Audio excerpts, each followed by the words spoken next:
La Confederación Suiza, cuya historia completa puedes ver en este video, es considerada por muchos como un sinónimo de neutralidad. Desde 1815, este pequeño país enclavado entre las potencias más belicosas de Europa no ha participado en ningún conflicto bélico. ¿Alguna vez te preguntaste cómo es que pudo lograr esto a pesar de mantener una afinidad lingüística con todos sus vecinos? Para saberlo, quédate hasta el final del video.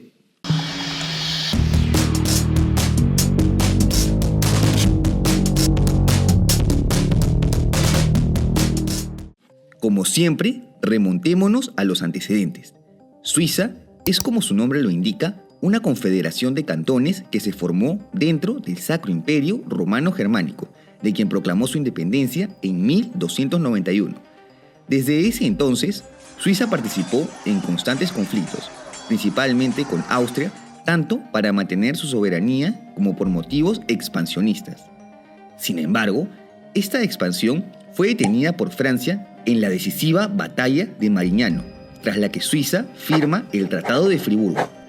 Este episodio es considerado por muchos como el verdadero inicio de la neutralidad suiza, ya que desde aquí el país intentó mantenerse al margen de todos los conflictos de Europa, prometiendo no volver a expandirse.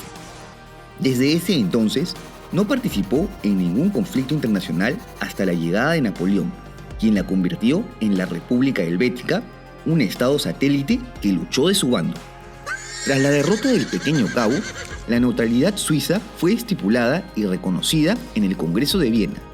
Desde aquí, Suiza se puede jactar de ser un oasis de paz dentro de la conflictiva Europa al no volver a participar en ningún conflicto internacional. Como señal de esta postura política, el suizo Henri Dunant funda la Cruz Roja en 1863, organización dispuesta a prestar ayuda a cualquier necesidad humana, independientemente de su raza, nacionalidad o creencias. Por esto, una de las cualidades inherentes de la Cruz Roja es la neutralidad, por lo que su símbolo, la Cruz Suiza, refuerza la política neutral del país. Ya en el siglo XX, y a pesar de su neutralidad, Suiza comienza una expansión de su ejército desde 1907, consciente de las tensiones por todo el continente por las que estallaría la guerra en cualquier momento. Asimismo, las tropas suizas realizaban constantes demostraciones de guerra en sus fronteras desde 1910, lo que convencía a sus vecinos de la profesionalidad del ejército. Tal y como se esperaba, la guerra inicia en 1914, con 3 potencias colindantes participando desde un inicio: Francia, Alemania y Austria-Hungría, por lo que el país helvético despliega casi todas sus tropas alrededor del cantón de Jura en la frontera con Francia, para así evitar una posible extensión de las guerras de trinchera en su territorio. Para ese entonces, Suiza ya contaba con una economía bastante desarrollada. Al ser un punto casi equidistante de los grandes centros económicos europeos, la guerra permitió el crecimiento de la industria bancaria suiza, que contrarrestó la crisis económica que hubiera ocurrido al estar atrapado entre potencias altamente beligerantes. Durante los 4 años de guerra, los principales frentes del conflicto distaban de Suiza, por lo que a la larga pudo mantener su neutralidad, tal vez gracias a sus medidas disuasivas o porque el transcurso de la guerra no se prestó para que el territorio suizo se vea amenazado. Esto conllevó a que el país sea visto como un centro de espionaje y de refugio. Entre los refugiados más destacados se encuentra Vladimir Lenin, líder de los bolcheviques. Como todos sabemos, la Gran Guerra fue solo el calentamiento para su secuela, la sangrienta Segunda Guerra Mundial. Esta estalló en 1939 con la invasión a Polonia. En esta oportunidad, las fuerzas suizas fueron movilizadas nuevamente, ahora al mando de Henri Bisson, el militar más reciente en ser nombrado con el inusual rango de general suizo. Para el verano de 1940, Suiza estaba completamente rodeada por las potencias del eje, sus territorios ocupados y sus estados satélites, lo que representaba una amenaza aún mayor que la ocurrida en la Primera Guerra. Asimismo, en este episodio sí existía un plan explícito para la invasión de Suiza, llamada la Operación Tannenbaum, el cual no se llegó a concretar por diversas posibles razones que mencionaremos más adelante. Por tal motivo, Guisan era consciente de que la principal amenaza provenía de la Alemania nazi, a lo que pasó de una estrategia de defensa estática a una de desgaste organizado a largo plazo, es decir, el establecimiento de posiciones por todos los Alpes, desde donde atacarían a los posibles invasores dentro de un complicado terreno por el que atravesar. Asimismo, habían organizado una posible retirada de los principales centros de población hacia el interior del país, forzando a que el enemigo tenga que adentrarse más en el territorio, donde los esperarían nuevas resistencias. Si bien al final de cuentas no hubo ningún intento de invasión terrestre, violaciones del espacio aéreo suizo sí existieron. De hecho, aviones alemanes pasaron por cielos suizos al menos unas 200 veces, por lo que un puñado de ellos fue derribado. A pesar de esto, la respuesta de Hitler no quedó más allá de protestas diplomáticas.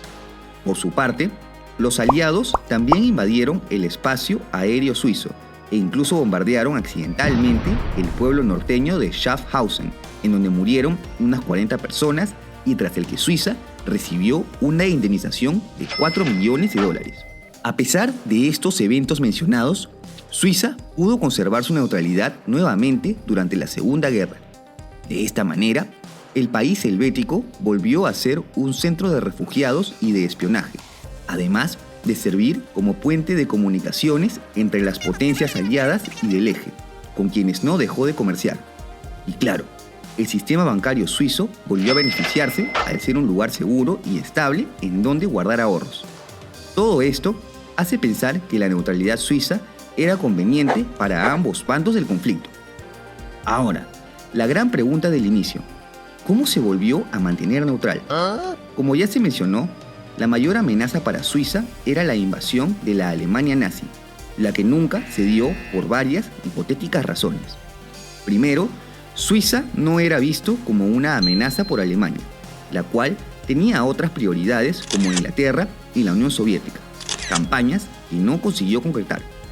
De haberlas completado exitosamente, algunos consideran que, aún así, se hubiese intentado una anexión pacífica al igual que el Anschluss hacia el final de la guerra, ya que la mayoría de la población del país era alemana, es decir, de raza aria según Hitler, por lo que intenciones de destruir y saquear el país son bastante improbables. Otro factor era la dependencia de las importaciones italianas de carbón desde Alemania, por lo que era necesario que la red ferroviaria de Suiza permanezca intacta.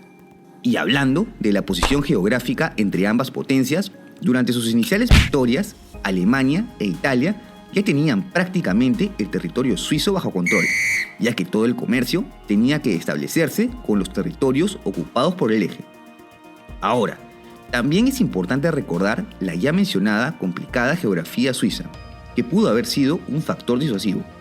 Además, hay que tomar en consideración que la ventana principal de oportunidad para la invasión habría sido entre la caída de Francia y noviembre de 1940, porque luego el clima habría imposibilitado el Blitzkrieg con el que atacaban los alemanes, periodo tras el que se enfocó en los otros frentes.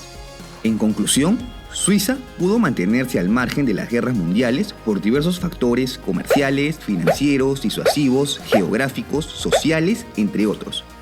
Desde la posguerra, el país ha mantenido la misma política, al no unirse a ninguna alianza militar como la OTAN, por lo que continúa brillando como el oasis de estabilidad y paz que la siguen consagrando como un sinónimo de neutralidad. ¿Y tú qué opinas? ¿Te parece que Suiza seguirá manteniendo su neutralidad? No te olvides de dejar tu comentario y si te ha gustado este video, apóyame con un like y suscríbete a mi canal. También puedes seguirme en mis redes y si te interesa apoyar este proyecto, cualquier donación en Patreon, en donde podremos hablar de historia, será bienvenida. ¡Hasta la próxima!